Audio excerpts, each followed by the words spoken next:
Problém, prečo často hovoríme áno, aj keď myslíme nie, je ten, že my reagujeme automaticky. Že sme nejako naučení za x rokov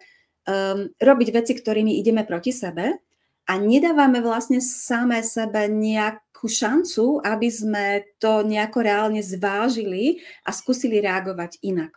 Hej, čiže keď sú tam také vlastne 3 možno základné príznaky, znaky, reagujete hneď, niekto sa vás niečo spýta, vy si myslíte, že musím hneď odpovedať, nemusíte, je úplne v pohode dať si čas, dať si pauzu alebo len byť chvíľku ticho, preto aby ste sa možno nadýchli, vydýchli, zvážili, či to chcete, či to nechcete, či je to aj pre vás dôležité to, o čo vás ten druhý žiada. A druhá vec, druhý príznak je, že vlastne nie ste možno zvyknuté počúvať seba, nie ste zvyknuté buď sa naciťovať nejako na to telo, že už to telo vám dáva najavo, že to nechcete, alebo vlastne neviete o svojich potrebách, nemyslíte si, že sú dôležité, uprednostňujete potreby tých iných. A potom tretí príznak je, že, čo som spomínala, že už v tom momente, kedy to poviete, alebo potom neskôr cítite tie príznaky fyzické, únava, frustrácia, hnev, výčitky svedomia, hej, možno taká vina, zase som nebola sama za seba, zase som sa za seba nepostavila.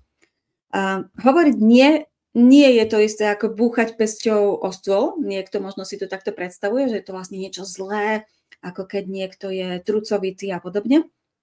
Práve naopak. Je veľmi dôležité si tam dať ten mikrokrok ešte predtým, než sa vyjadrite, v tom zmysle, že sa zastavíte, dáte si chvíľočku ticha, možno sa nadýchnete, vydýchnete